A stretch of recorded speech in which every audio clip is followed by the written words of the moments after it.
कर्नाटक के शिवमोगा में बजरंग दल के एक कार्यकर्ता की हत्या के बाद अब ये एक राष्ट्रीय मुद्दा बनता जा रहा है, ऐसा लग रहा है, क्योंकि बीजेपी के बड़े बड़े नेता और केंद्रीय मंत्री तक इस पर बयान दे रहे हैं।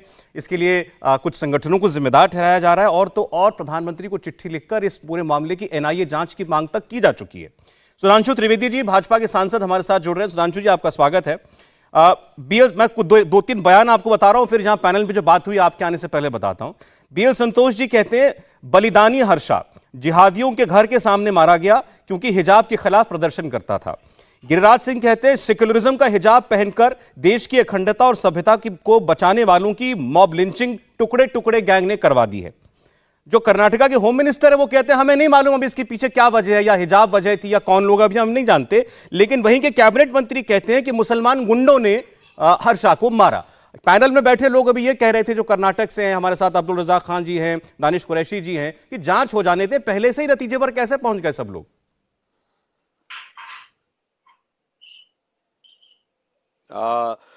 सौरभ जी, जो आपने सवाल उठाया है और जो उनका सवाल मैं मानता हूं बहुत वाजिब है, परंतु क्या नतीजा देखने के लिए कुछ समझने की जरूरत है। यह बताइए, कर्नाटक के पास में ही तो केरल है, वहां फादर जोसेफ का हाथ किसने काटा था। थोड़ा इधर बढ़िए, आंध्र प्रदेश में 15 मिनट के लिए पुलिस हटा लो, 100 करोड़ बनाम 25 करोड़, किसने बोला था। आइए, महाराष्ट्र में कहा गया था ना कि 15 मिनट के लिए पुलिस हटा लो, किसने बोला था। आइए, उत्तर प्रदेश में हाजी याकूब कुरैशी, डेनिस कार्टूनिस्ट का जो सर काट के देगा उसको हम 10 करोड़ रुपए देंगे। आइए, उत्तर प्रदेश में और बंगाल में उस समय कि कमलेश तिवारी, जिसने मोहम्मद साहब पे आपत्तिजनक टिप्पणी की थी, उस पर ऑलरेडी केस चल रहा था, जेल में था, उसके बाद उसको सर काट देंगे और मार भी दिया। ये सब तो हो चुका है सौरभ जी, ये कहने की बात नहीं है।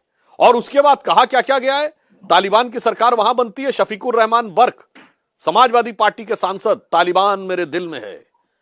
मुनव्वर राणा जैसे शायर, जमाते उलेमा हिंद के मौलवी, ये कहते हैं कि तालिबान की लड़ाई तो आजादी की लड़ाई थी। जनाब, ये सब बातें हो चुकी हैं। सर काटे, सैमुअल पार्टी का सर काटा जाता है फ्रांस में और यहां दंगे होने लगते हैं। 2012 याद करिए, मुंबई का आजाद मैदान, अमर जवान ज्योति काहे तोड़ दी गई, क्योंकि सोशल मीडिया पे एक खबर आ गई थी कि रोहिंग्या मुसलमानों की एक तस्वीर आ गई थी, जो बाद में पता चला थाईलैंड के तूफान में मारे गए लोगों की थी, कि साहब रोहिंग्या बर्मा में मारे जा रहे हैं तो अमर जवान ज्योति तोड़ी जा रही है मुंबई में। अब तर्क बता दीजिए इसका। इसलिए जो बातें कही जा रही हैं वो बातें पिछले कुछ वर्षों में जिस ढंग से कट्टरपंथी सोच मुस्लिम समाज के एक हिस्से में केवल अपने स्वार्थ में, राजनीतिक स्वार्थ में उन कट्टरवादी तत्वों को आगे बढ़ाने का काम किया गया है, उसने देश का भी नुकसान किया है, मुस्लिम समाज का भी नुकसान किया है। इसलिए ये बातें एकदम, जिसे कहते हैं, मध्याह्न के सूर्य के समान दिखाई पड़ रही। तो मैं आप ये कहूं कि आपका ये साफ मत है, आपका साफ मत है कि ये टारगेटेड किलिंग है और जिहादी कट्टरपंथियों ने की है, जैसा कि बीएल संतोष कह रहे हैं। सौरभ जी, मैंने जो ये 10 उदाहरण बताए हैं, विनम्रता के साथ और चैलेंज करके बोलता हूं जो लोग पैनल पर बैठे हैं, इसमें से एक भी उदाहरण मैंने गलत बोला हो तो बता दें। और अंत में एक बात कहता हूं, ये एक तरफा ही किलिंग क्यों होती है, मजहबी भावनाएं एक ही की क्यों हर्ट होती है, उग्र बयान भी वही देते हैं, हिंसा भी वहीं से होती है और किलिंग भी एक ही जगह की होती है। रिवर्स किलिंग क्यों नहीं होती भाई, आज तक बताइए। नहीं, सीटी रवि जी जो सांसद में आपके साथी हैं, नहीं सर, उन्होंने कहा पहले तो कहा जांच होनी चाहिए, फिर उन्होंने कहा है वरना एक्शन का रिएक्शन होने की संभावना है।